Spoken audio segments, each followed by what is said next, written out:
कृष्ण कृष्ण थू थू। धनीराम गेट पर ही रुक गया। दिन के उजाले में भी इस विशाल घर का ऐसा सूना, ऐसा गंभीर बना रहना क्या ठीक है। पुराना दुमंजिला लकड़ी का बना मकान, मगर पक्की ऊंची छत पर काई जम गई है। ऊपर जाने की सीढ़ी अब गिरी की तब गिरी। सारी खिड़कियां दरवाजे खुले थे, मगर आदमी का कोई नामो निशान न था। फूलों के पौधे काफी ताजे थे, फूल भी लगे थे, मगर वे भी सहमे से जान पड़ते थे। हवा का एक झोंका भी नहीं आता। क्यों? बड़े गेट की एक लकड़ी टूटकर निकल आई थी, जिससे लगता था कि वह दांत निपोरे हुए है। उसे अमंगल की निशानी समझने में डर लगता है, छाती कांप जाती है। कृष्ण कृष्ण थू थू। फिर भी वह आगे बढ़ गया। जाना ही होगा, आगे पीछे देखने से काम नहीं चलेगा। मौजादार से मिलना है। मौजादार न मिले तो उनके बड़े लड़के से। मौजादार बड़े दयालु हैं, हिसाबी हैं जरूर, बिना वजह एक फूटी कौड़ी भी खर्च नहीं करते, मगर अब बूढ़े हो गए हैं, इसलिए बड़ा लड़का ही मौज की देखभाल करता है। बड़ा लड़का बड़ा नुस्सेल है। इस मकान से तो उसी ने उसे खदेड़ दिया था। एक दिन रात को बीड़ी पीते पीते उसने अपनी मच्छरदानी और तकिया जला लिए थे। बड़े लड़के का वह गुस्सा कौन देखे। एक दिन फुलवारी में गाय घुस गई, बस वह धनीराम को ही मारने दौड़ा। एक दिन सुबह उसे न जगाने के कारण वह गाड़ी न पकड़ सका, लौटकर धनीराम पर थप्पड़ घूंसे बरसाए। महीने भर का वेतन और नौकरी से जवाब मिला, वह अलग। वैसे बड़े बाबू की नाराजगी की वजह कुछ और ही थी। वह जानता था, मगर किसी से उसने बताया नहीं। रूपे यानी रूपेश्वरी से शादी करने की बात धनीराम ने सोची थी। बड़े बाबू के घर में बच्चा हुआ था, इसीलिए धनीराम ने घर का काम काज करने के लिए अपने गांव की एक टोल लड़की रूपे को खोज कर ला दिया था। दिन बीतने के साथ रूपेश्वरी अप्सरा सी हो चली। धनीराम की आंखें फटी फटी सी रह जाती, हाथ पैर कैसे चिकने चिकने हो रहे हैं, छाती उभरी सी हिलती जान पड़ती है, आंखें बड़ी गहरी गहरी सी लगती हैं, होठों की हंसी ऐसी कि जान न्यौछावर करने को जी मचल उठता। उसका पूरा शरीर कांपने सा लगता। रूपे युवती हो रही है। युवती, उससे शादी कर लेने की तबीयत हो आती है। मगर बड़े बाबू ने एक दिन उसे अकेले में बुलाकर तर्जनी दिखाते हुए कहा था, खबरदार, फिर अगर रूपे पर नजर डाली तो तेरी जान नहीं बचेगी। धनीराम ने जान बचाकर रूपेश्वरी को छोड़ दिया। ऊंचे फर्श पर न चढ़कर वह किनारे किनारे आंगन की ओर डरता हुआ आगे बढ़ गया। बड़ा बाबू क्या दया करेगा। छोटा बाबू होता तो भी कोई बात होती, कहने पर चुपचाप रुपया पैसा निकाल कर दे देता था। मगर वह अभी विलायत गया है, नहीं नहीं अमेरिका। फिर भी उसे तो जाना ही है। अगर लगान माफी न मिले तब तो वह मर ही जाएगा। बेचारी बीमार बहन विधवा होकर उसके यहाँ रह रही है। 2 बच्चे भी हैं। माँ तो बिल्कुल बूढ़ी हो गई है, लाठी टेक कर चलती है। बहन 2 दिन रसोई बनाती है तो 4 दिन बिस्तर पर पड़ी होती है। उसकी सहायता किसी भी तरह से कर नहीं पा रही है, पर किया क्या जाए। बहन तिस पर औरत, भला उसे कहाँ फेंक दिया जाए। गरीब पति के साथ रहकर दिन गुजार रही थी, मगर वह भी चल बसा। शादी होने के पहले वह नन्ही बच्ची की भांति कितनी चीजें पाने की आशा रखती थी। सोचती थी, बड़ा भाई शहर में मौजादार के यहाँ नौकरी करता है, कितनी ही अच्छी अच्छी चीजें पाता होगा, वह सब लाकर देगा। मगर वह तो कुछ भी नहीं दे सका। थप्पड़ खा, वेतन और नौकरी से जवाब पाकर वह जिस समय अचानक घर पहुंचा, वह अपने पति के साथ थी, मगर तब तक वह उसे कुछ दे नहीं पाया था। छे, बड़ी शर्म की बात है। तिस पर इस बार से शाली धान की खेती बिल्कुल चौपट हो गई। आहू, धान लगाया है, ईश्वर चाहेंगे तो हो जाएगा, मगर धान बेचकर लगान देना तो फिर भी संभव नहीं होगा। इधर बहन के इलाज में डॉक्टर लगाकर जमा पूंजी भी खत्म कर दी। लगान दिए बगैर भी काम नहीं चलने का। बाढ़ से धान खेती बर्बाद हो जाएगी, वह भला किसे पता था। अगर कुछ दिनों के लिए लगान माफी न मिले तो जान नहीं बचने की। बड़ा बाबू चाहे तो माफी दे सकता है। बहन के दोनों बच्चों मनी और टुनी का स्कूल में नाम लिखा दिया है। वे क्या बिना खाए पिए जिएंगे। हाय भगवान, मनी को क्या अभी से हल जोतने में लगा दिया जा सकता है, और 2-4 रुपये खर्च करने पर उसकी माँ भी चंगी हो जाएगी। रूपे को तो वह बड़े बाबू को सौंप गया था, रूपे को वह पा नहीं सका। बड़े बाबू को रूपे चाहिए। कितने ही दिन नजर में आई है, एकांत में बड़े बाबू उससे कैसे चुहल कर रहे हैं। उसके पास से मौजादार के लिए अखबार लाते समय भी देखा है, बाजार खर्च का पैसा बड़े बाबू से मांगते समय भी देखा है, मरम्मत के लिए मोची को देने के लिए मांझी की सैंडल खोजते समय भी उसकी नजर रूपे पर पड़ी है। उसे देखते ही रूपे लाल हो जाती है और छाती पर से खिसकी चादर को सहेजने लगती। बड़ा बाबू सकुचाया सा हंसता और धनीराम की छाती में कहीं हुक सी उठती। अंदर के आंगन में भी कोई नहीं था। अचरज की बात है, 8 साल वह जिस घर में नौकर रहा वह जैसे का तैसा ही है, मगर उसे कुछ कुछ अनजाना सा लग रहा है। बाहरी हिस्से की भांति इस ओर के भी बड़े बड़े लकड़ी के खंभे और गिरती सी काठ की सीढ़ियां पहले जैसी ही है। धुएं और कालिक लगा रसोईघर पहले ही जैसे आलस्य से खड़ा है। मुख्य मकान और रसोईघर के बीच लगा कपड़ा फैलाने का तार भी पहले ही जैसा है। फिर भी ऐसा लगता है कि कहीं कुछ खोसा गया है। वह बरामदे पर चढ़ गया, डरता सा रेलिंग पर थपकी देकर आवाज दी, पर किसी की आहट नहीं आई। वह विमूढ़ सा हो गया। सीढ़ी पर से ऊपर की ओर नजर डाली, जहां से ऊपरी मंजिल का बरामदा दिखाई पड़ता है और बड़े बाबू के कमरे का दरवाजा भी, परंतु वहां धनीराम को मोटे केले पत्ते के रंग का पर्दा दिखाई पड़ा और कोई वहां नहीं था। रेलिंग को पकड़कर वह आंगन की ओर मुंह किए खड़ा रहा।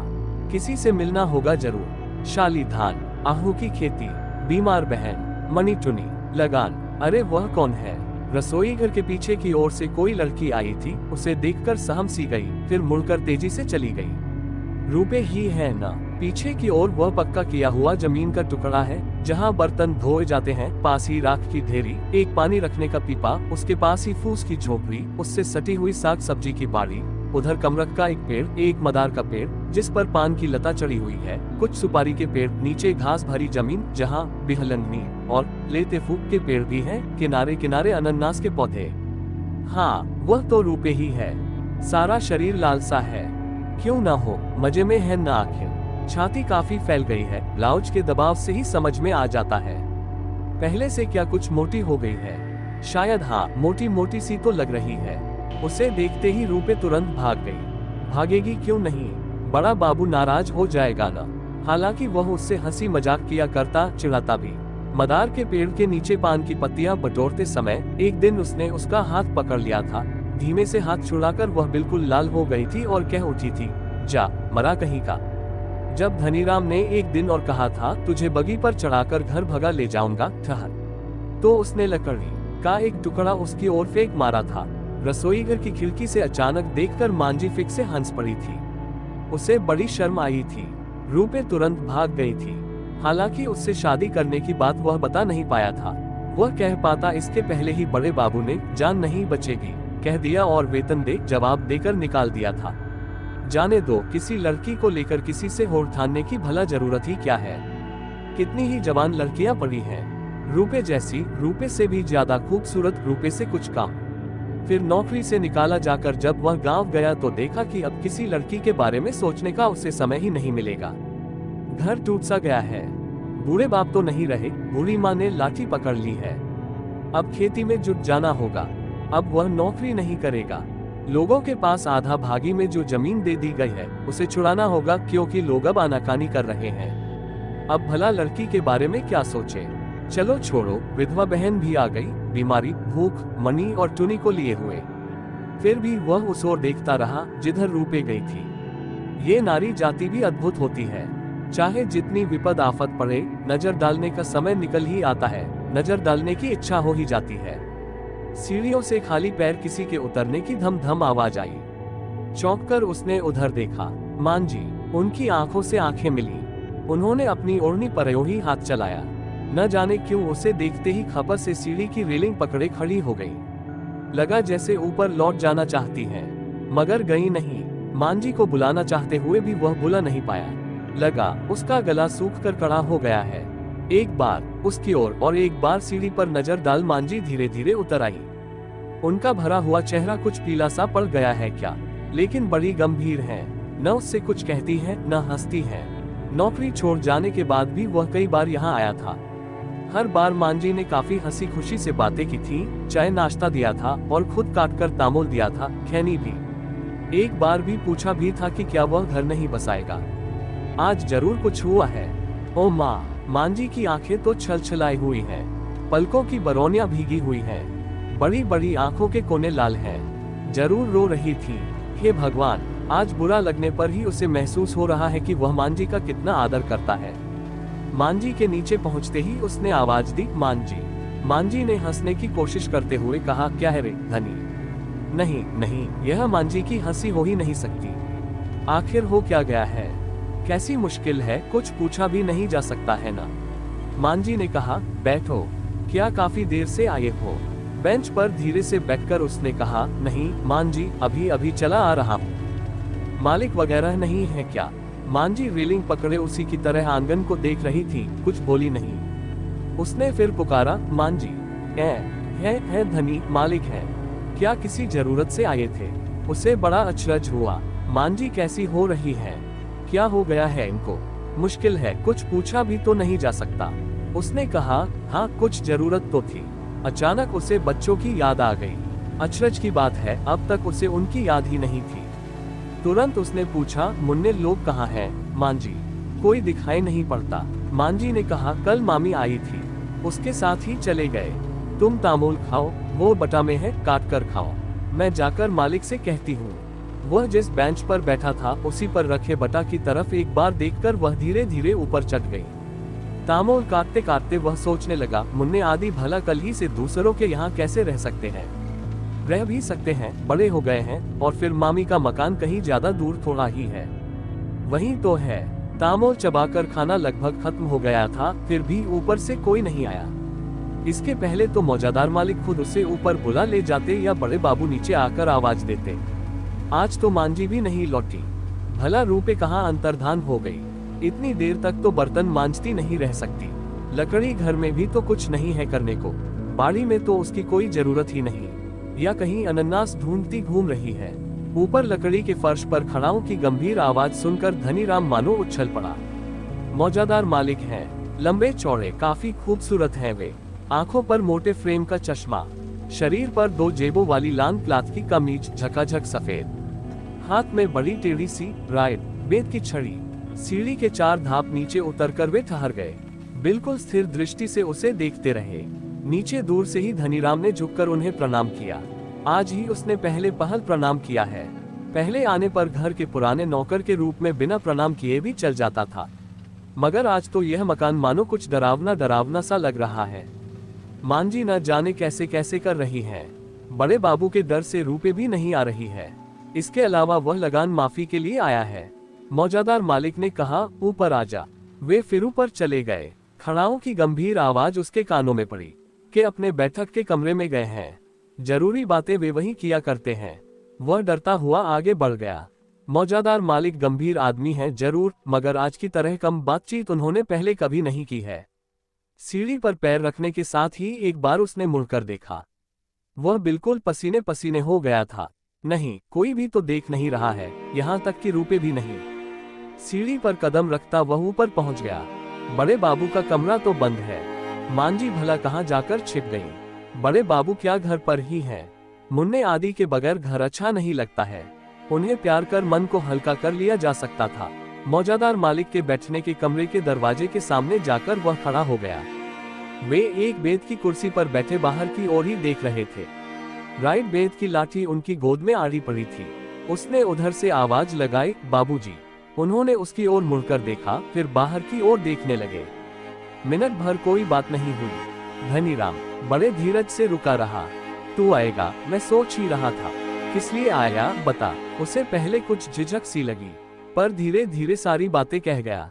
बड़े हिसाबी है मौजादार मालिक, क्या पता क्या कह डाले। उसे डर सा लगने लगा। उसकी बात खत्म होने पर दोनों फिर मौन हो गए। कुछ क्षण बाद उसकी तरफ बिना देखे ही मालिक बोले, बहन इतने दिन से बीमार है, डॉक्टर को दिखाया या नहीं? दोनों हाथ मलते हुए उसने कहा, रुपए कुछ रखे थे, उन्हें खर्च कर डॉक्टर को दिखाया। कुछ आराम हुआ है, मगर कुछ और दवा खाने को कहा है। अगहनी धान इस बार बाढ़ में बह जाएगा, सोचा ही न था। नहीं तो लगान की रकम रखे रहता। उन्होंने कहा, कागज पेंसिल ले आ। वह तुरंत लपक कर कमर के दूसरे सिरे पर पहुंच गया। कोने में रखी मेज पर से कागज पेंसिल ले आया। कागज के नीचे रखने के लिए एक बड़ी किताब भी लेता आया। वे लिखने लगे। वह जरा हटकर खड़ा हो गया। किसी के लिखते समय झांकते नहीं रहना चाहिए, मगर मालिक ने भला चिट्ठी क्यों लिखी? और समय तो वे बड़े बाबू को जो कहना होता मुंह से ही कह देते थे। उसके मन में आया, वह आने वाला है। ऐसा जानते हुए भी मौजादार बाबू ने ये किस लिए पूछा कि तू क्यों आया? पता नहीं विधाता के मन में क्या है। लिखे पर्चे को मोड़कर उन्होंने कहा, ये पर्चा बड़े को दे दे। उसने पर्चा ले लिया, कागज पेंसिल यथास्थान रख दी। मौजादार ने कहा, जाते समय फिर मुझसे मिल लेना धनी। ठीक है बाबूजी, मगर बड़े बाबू से मिले कैसे? दरवाजा बंद किए अंदर घुसे हैं। ओ, दरवाजा तो खुला है, अजीब बात है। मौजादार बाबूजी का पर्चा जा रहा है, क्या इसी से खुल गया दरवाजा? मोटा केले पत्ते के रंग का पर्दा हिल रहा है। जरूर दरवाजा अभी अभी खुला है। पर्दा उठाकर वह चला गया। राम राम, राम राम। उस बड़े से पलंग के सिरे पर बड़े बाबू सिर झुकाए बैठे हैं। धनी राम के घुसते ही सिर उठाकर उसे देखा। बाल बिखरे बिखरे, 4-6 दिन से हजामत नहीं बनाई है। दोनों आंखों के चारों ओर काला धब्बा पड़ गया है। जीने बैंगनी खद्दर की पंजाबी कमीज के बटन नहीं लगाए हैं। धोती मैली सी, गुस्सैल प्रतापी बड़े बाबू का भला ऐसा चेहरा। राम राम, राम राम। जिसे बड़े बाबू से वह हमेशा डरता रहा है, आज उससे बड़ी संवेदना हो आई। आह बेचारा, बड़े बाबू ने कहा, आ जा धनी। ओह, बड़े बाबू की आवाज इतनी कोमल, भला होगा क्यों नहीं। मांझी तो साक्षात देवी है, लक्ष्मी। पर्चे को आगे बढ़ाकर उसने पूछा, बड़े बाबू तबीयत क्या कुछ गड़बड़ है? नहीं, वैसा तो कुछ नहीं। तू बैठ। क्या वह बैठ? बड़े बाबू उसे अपने कमरे में बैठने को कह रहे हैं। अचरज की बात है, बड़े बाबू ने पेटी के पास पड़े स्टूल की ओर इशारा कर दिया, परंतु वह बैठा नहीं। पहले भी कभी नहीं बैठा। बड़े बाबू ने पर्चा पढ़ा। कमरा कैसा अंधेरा अंधेरा सा लग रहा है। खिड़कियों के पर्दे बिल्कुल बराबर दिए गए हैं। सिर्फ एक ही पर्दा सिकुड़ा हुआ है। बड़े बाबू का चेहरा काला पड़ गया है। पर्चा पढ़कर उन्होंने सिर उठाया। चारों ओर के कालेपन के बीच सिर्फ उनकी आंखें लाल हो रही थी। वह उनकी आंखों की ओर एकटक देखता रहा। बड़े बाबू ने आंखें हटा ली। बोले, बैठ जाना धनी। स्टूल को जरा सा हटाकर आखिर वह बैठ गया। बड़े बाबू ने फिर उसकी आंखों की ओर देखा, फिर पर्चा पढ़ा। क्या मौजादार बाबूजी ने लगान माफी के बारे में कुछ नहीं लिखा? फिर लिखा क्या है उन्होंने?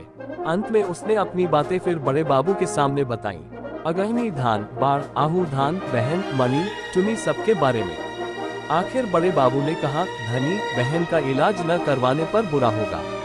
लगता है बीमारी बुरी है, डॉक्टर को दिखलाता रहे। आजकल बीमारियों का कोई ठिकाना, मजाक नहीं है। लगान के बारे में भी सोचना पड़ेगा। धनीराम गंभीर होकर बैठा रहा, मानो सिर पर आसमान टूटा हो। मौजादार बाबूजी ने क्या इतना कुछ लिख दिया है? नहीं, उन्होंने जरूर इतनी सारी बातें नहीं लिखी हैं। तो भी बड़े बाबू इतनी बातें कैसे कह सके हैं? भगवान जाने, कुछ भी समझ में नहीं आ रहा है। धीरे धीरे शाम ढलती आ रही है। बाहर धूप काफी तिरछी पड़ रही है। धीरे धीरे अंधेरा होने वाला है। बड़े बाबू एक खिड़की के पास पहुंचे। वहीं से कहा, धनी, क्या पिताजी ने तुझसे रुपए के बारे में कुछ कहा था? रुपए के बारे में? नहीं नहीं, कुछ भी तो नहीं बताया बड़े बाबू। हरी हरी, रूप के बारे में। वह सोचने लगा, लगान माफी के बीच फिर रुपए कहाँ से आ गई? वह तो बड़े बाबू के डर के मारे उसके सामने से ही भाग गई। बड़े बाबू ने कहा, सुन धनी, तू हमारा उद्धार कर। तेरे बगैर और कोई चारा नहीं है।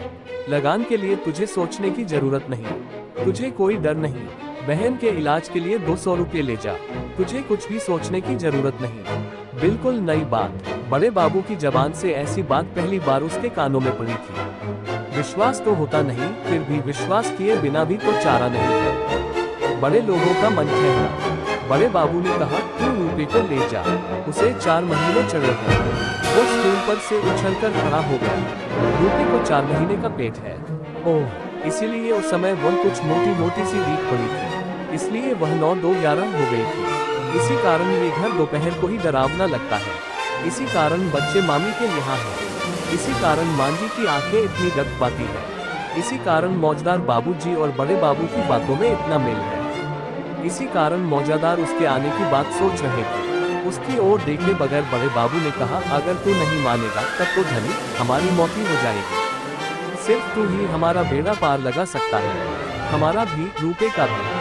बड़े बाबू ने पास आकर 10-10 के नोटों का एक बंडल उसके हाथ में थमा दिया। शायद 200 होंगे। उन नोटों के स्पर्श से उसे बड़ा अच्छा लगा। 200 रुपयों से बहुत कुछ हो जाएगा। बहन की बीमारी के लिए तो 40 रुपये ही काफी होंगे। शेष रुपये बचे रहेंगे। मनी टुनी को कपड़े दे सकेगा। मगर रुपये, उसके 4 महीने हुए हैं। भला उसे कैसे रखेगा? बड़े बाबू ने आवाज दी, धनी, मैं जरा बाबूजी के साथ बात कर रहा हूँ। धनीराम ने कहा और बाहर निकल आया। दरवाजे के पास से बड़े बाबू का चेहरा ठीक से दिखाई नहीं पड़ता। मगर वह ऐसे खड़े हैं कि देखकर दुख होता है। बाहर मांझी से आमना सामना हो गया। वह सीढ़ी से ऊपर आ रही थी। फटी फटी आंखों से उन्होंने धनीराम को देखते हुए कहा, तू यहाँ से चला न जाना, समझा, चाय बना रही हूँ, नीचे कुछ देर बैठना। ओह, बेचारी मांझी कितनी अच्छी है। उनकी यह हालत देखकर बहुत बुरा लग रहा है। नहीं नहीं, रूपे को ले ही जाना अच्छा रहेगा। जो होना है सो होगा। मेरी अच्छी मांझी जो कहे वही करना है। उसे बिल्कुल पास खड़े देखकर मौजादार बाबूजी ने कहा, धनी, रूपे को अगर तू ले जाए तो उससे सिर्फ हमारा ही भला होगा, ऐसी बात नहीं, उसका अपना भी भला होगा। वह अच्छी तरह से रह सकेगी, हालांकि उसे कुछ होशियारी से चलना होगा। और तू अगर चाहे तो तेरे भी कम फायदे की बात न होगी। घर परिवार का बोझ जब उठाया ही है तो फिर एक औरत के बगैर कैसे चल सकता है। उसे ले जाने पर उसके साथ तेरा बेड़ा भी पार हो जाएगा। वह चुप रहा। रूपे को ले जाने पर मौजादार बाबूजी, बड़े बाबू, विलायत नहीं, अमेरिका में रहने वाला छोटा बाबू, मांझी और रूपे, सबका बेड़ा पार हो जाएगा। मौजादार बाबूजी ने कहा है कि उसका भी बेड़ा पार होगा। और सब तो तुलसी है। ठीक, ये काम करने पर सबकी भलाई होगी। उसे भी एक पत्नी मिल जाएगी। वह जब नीचे की बेंच पर बैठकर मांझी के हाथ से चाय मिठाई ले रहा था तब बिल्कुल शाम हो चुकी थी। ऊपर एक बत्ती जल रही थी। उसी पहले के पीतल के गिलास में ही आज भी मांझी ने उसे चाय दी है। मिठाई भी कागज में ही दी है। उसे ज्यादा आदर मान नहीं दिखाया है, पहले जैसा ही बर्ताव किया है। मांझी को वह बड़े सम्मान की नजर से देखता है। वह किसी से कोई लाभ उठाने के लिए प्यार नहीं जताती। आज भी मौजादार और बड़े बाबू की तरह नहीं किया। गिलास धोकर उसने बरामदे में रख दिया। मांझी के हाथ से तांबूल लेकर वह पूछना ही चाहता था कि रूपे कहाँ है, मगर अचानक उसकी नजर रूपे पर जा पड़ी। एक गठरी लिए वह आंगन में एक और अंधेरे में खड़ी है। उसने मांझी से फिर नहीं पूछा। उसके साथ इस बारे में उन्होंने चर्चा ही नहीं की तो फिर जरूरत ही क्या है। इसके अलावा मांझी तो देवी ठहरी, बिल्कुल तुलसी। उसने, मांझी अब चलता हूँ, कहकर झट से मांझी के पैरों को छूकर प्रणाम किया और तुरंत तेजी से उतर गया। मांझी चौकसी पड़ी, पर जबान से कुछ कह तो सकती नहीं थी। आंगन के अंधेरे में खड़ी रूपेश्वरी से उसने कहा, चल रूपे। उसके पीछे पीछे वह उस ऊंचे फर्श के किनारे किनारे चल पड़ी। धनी ने फिर कुछ न कहा और न मुड़कर देखा। बाहरी दरवाजे के सामने एक बगी खड़ी थी। अंधेरे में खड़ा था बड़ा बाबू। बगी का दरवाजा खोलकर रूपे को चढ़ाकर उसने धनी को भी चढ़ने के लिए कहा।